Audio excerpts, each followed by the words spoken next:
So, John, thank you. Thank you very much, David, and thank you, Sebastian, for welcoming us to this conference. It's great to see it get off the ground after many months of discussion, and I hope you have a fantastic day. As I've introduced, I'm John Collins, the ex-executive director of the IFU. I'm transitioning out of that role, and I'm pleased to say that the new executive director is here. Tatiana, stand up and give everyone a wave. There we go. So we're a global organisation. We're becoming more global because Tatiana is coming from Brazil and will work in Brazil. Although we're headquartered in Paris, we all work from home. We were doing this before COVID, so we were trailblazers in that. I'm deviating from my specialist subject this morning. It's not really marketing, although I've sat through many marketing presentations. And so, let me click, ooh, there we go. And so I got a specialist to put these slides together. I've got great thanks to my colleague at DOLA, Martin Peters, who put this slide together, and I'm going to try and do it justice by talking about it. So that's the content of what we're going to look at, consumer trends, and then some of the key issues, and then we'll wrap it all up at the end. What are the major factors influencing consumers? Well, it's been a great challenge, hasn't it? We've had COVID, causing people to work from home, causing stress, and actually generating an uptick in the juice market. So as people are looking for natural solutions to immunity, they've gone back to the things that they know. And whilst we've seen a declining fruit juice market over the years, actually the result of COVID was to see the market improve. Even though that cafes and restaurants were all closed down, people were buying it from the supermarkets. In fact, it made me think that over my career, I've sat through product development sessions with marketeers, R&D, and who knew that the solution really to increase the market was microbiological? I mean, it's a bit extreme, but that happened, so there we go. And there are other factors too, so the invasion of Ukraine, the causing of the energy crisis, the shortage of energy, the impact on people's income, all create an environment in which we have to sell our wares. Let's just look at the market. So you see that the areas highlighted in grey are juice drinks, and nectars. And you see the volumes compared to other products that they compete with. You've got in front of you a perfect example where you've got water and you've got fruit juice, and you take your choice of which one you want to take. And it's the same in a supermarket. There are other products on there which have increased over the years, like sports drinks, energy drinks. These products didn't exist until recently. And then, of course, the big product in their carbonates and their performance over time.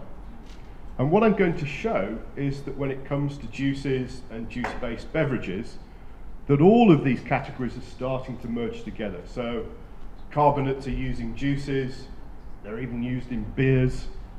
And so you've got these merging of traditional products with other categories, whether you've got like Me Too type products.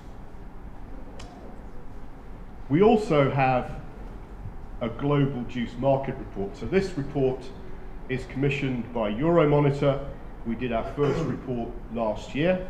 This is what the front sheet looks like. So if you're a member, you can go onto our website, you take down Juicipedia, and which is our catch-all area for things of interest, and then you can take the Global Juice Market Report. And it's been a great success actually, and so we're going to do the same again this year. And what you see in the overview is this set of data. And we've broken the globe into different regions. You'll see them there. And you'll see the amount of product being sold and the changes that are predicted over a period of time.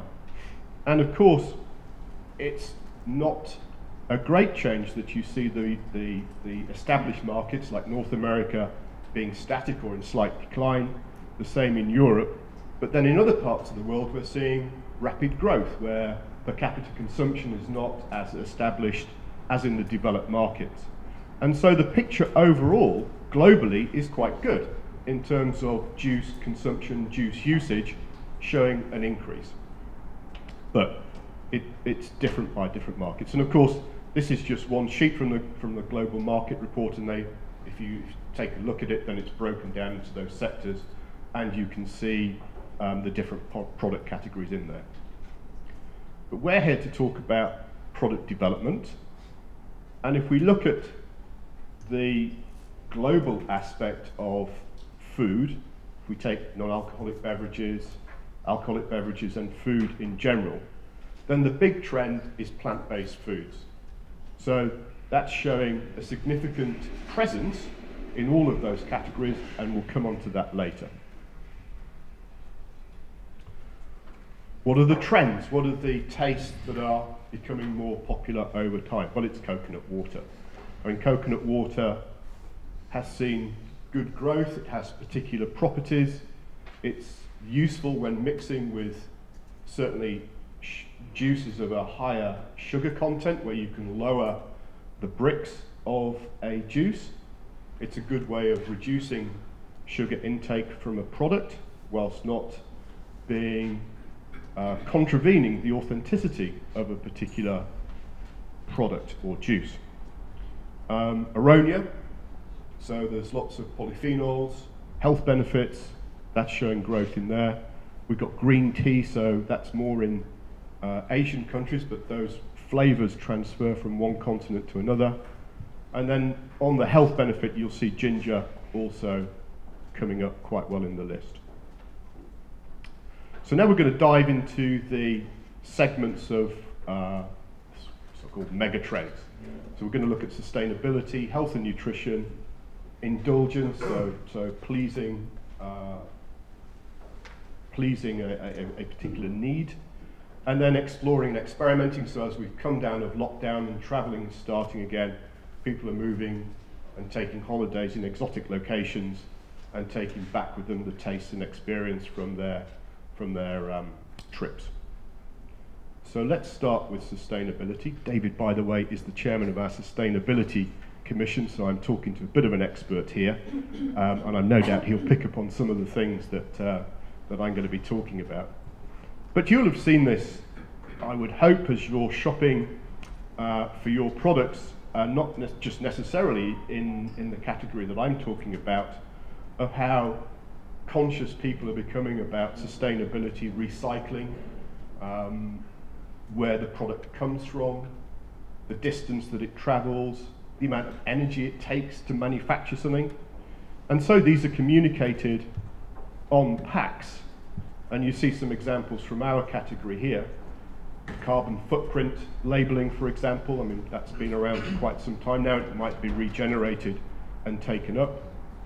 You can talk about the way in which the product has been made. So biomaterials, not using pesticides or artificial pesticides in its manufacture, and fair trade. So this is all sustainable, making sure that the money that's paid for a product is cascaded down to farmers in a fair and proportionate manner.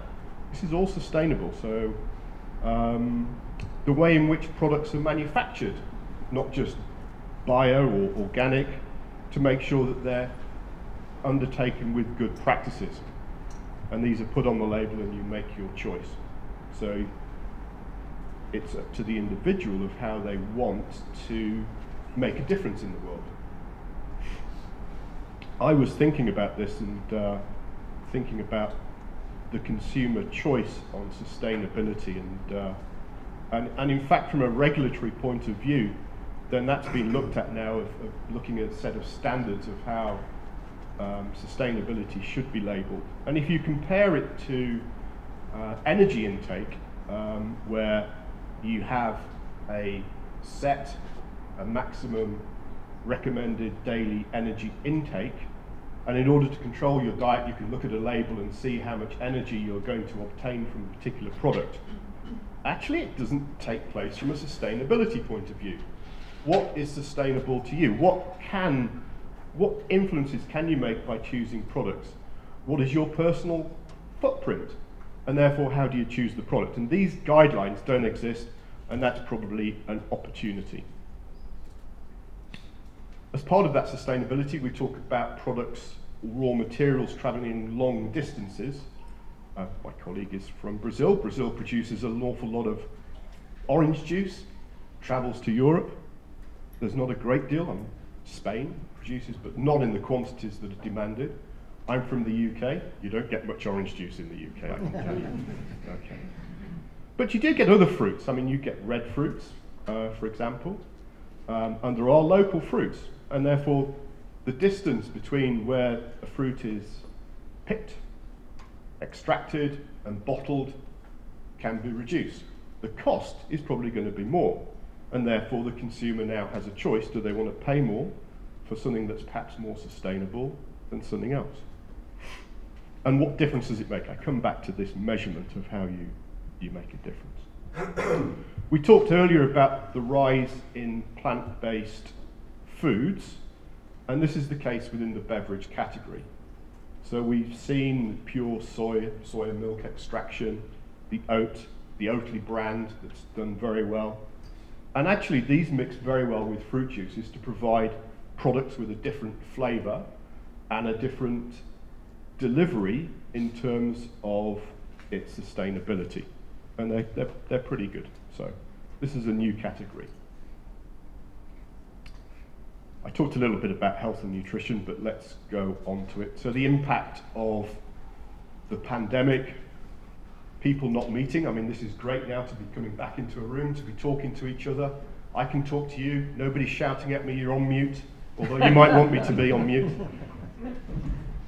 And so we're interacting as naturally we wish to do as humans. But it has an impact on mental health, and that'll be needing to be addressed over a period of time. And so people wish to be uplifted. People wish to have a good experience. The mind change, the cognitive health with the use of nootropics, adaptogens. These are all new product categories that can be introduced, mixed with fruit juices, and providing a choice to improve your mood. We talked about immunity earlier on, and of course in our category then we're centerfold in delivering immunity and health benefits, and that's been taken up not only just within the fruit juice category but also within other beverages as well.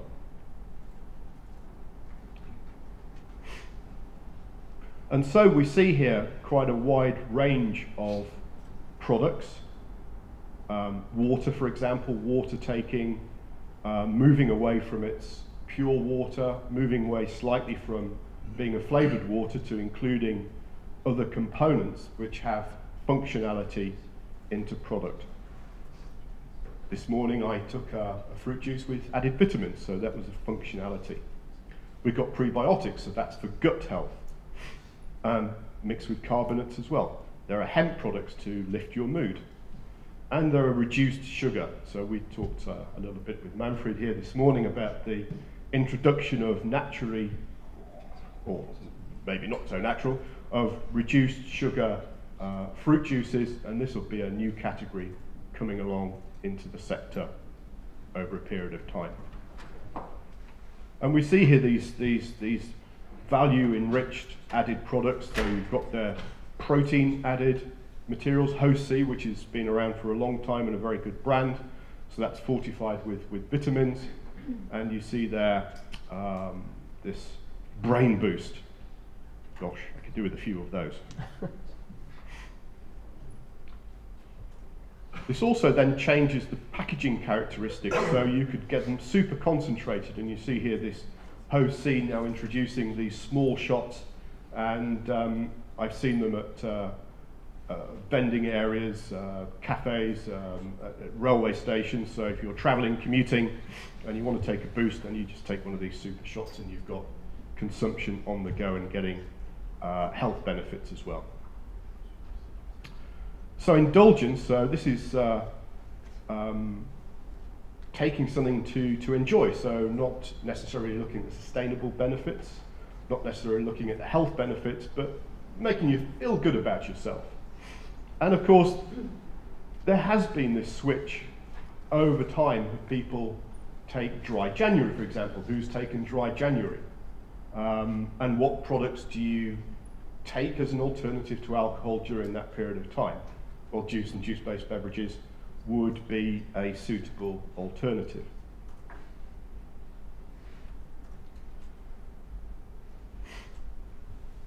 Again, we've got some pictures of healthy drinks, which also come with indulgence as well. So it's the flavour that's giving the indulgence along with a healthy aspect, which meets the two needs of these demands from the consumer. So then I come into exploring, experimenting. So as we now start to travel, to go into different areas that is perhaps outside our comfort zone, to try new experiences, then we bring them back and we perhaps look to our suppliers of products to meet our requirements. I'm quite interested to see, now I've been to Ireland and I've never seen fruit flavoured Guinness. I'm not sure I like the sound of it, but so I'm not sure you'll go on to the into Dublin and maybe get a pint of that, but it's there. I've seen them in the supermarket. I've not tried them. This sweet, sour, spicy experience is sort of like more mocktail type, sort of party type products. They're interesting. Smoothie beers. Well, I've not tried. I need to get out and try these things, I think. And beer slushies. I felt slushy after a couple of beers, so I've never tried one at the same time. And then, so nostalgic flavours, and then this kind of comes back into this cooking and fruit, and maybe some of those plant-based foods, some dairy mixtures. So bringing those two together to try, so you've got like apple pie, so apple pie and custard flavours, cookies. You can make these into products and their beverages, and offer an alternative to the consumer. Offer challenges, I think. So I'm very conscious. I'm in a microbiological conference, and I'm looking at all these products and thinking, wow, there are challenges here. pH, packaging, raw material composition. Interesting. I'm not the future. So I'm slowly becoming part of the past, and I'm certainly not a Generation Z person who are the future. And I was a bit alarmed when I saw this, that they seem to be around 40% don't have a really positive outlook on life, which is a terrible shame. And I think those of us who are not Generation Z have to try and improve the future for those people. But they do have different thought processes, particularly on the sustainability, particularly on demands on beverages, moving away from those traditional products that are sold. And when you're looking at product development and marketing, then those are the people that are going to the future. Tropical flavours, so this comes back to the experimenting and the travel experiences and products that you would try in other countries. And I guess if you have travelled and you've seen these fresh fruits available on markets, and you might get some market stall sellers squeezing it or pressing it into a juice, and you might try it, then perhaps you want to come back and have it more mainstream. And you see some of the products on the right-hand side here, some of these tropicals, innocent, this very vibrant pink colour, which is not so natural as what we're used to, appearing on the market. So what's the summary? The non-alcoholic beverage category comprises of many different products, and they're not just juices, nectars anymore, they're more than that. They're products that deliver functionality. They do deliver some sugar reduction, and that will be expanding over a period of time. Clean labels, so to make sure that the product has simple ingredients that are not additives. We talked a bit about sustainability, and there needs to be clarity on what sustainability means to a product over time. We've seen the plant-based introduction and the mixtures that plant-based foods have with juices, and of course at the end of the day, what the consumer's looking for is a very pleasant experience. So, I want to give my thanks again to Dola. This is a little bit about Dola. They're a large company, lots of applications, and they do all of these products as well. And that's me, so thank you very much.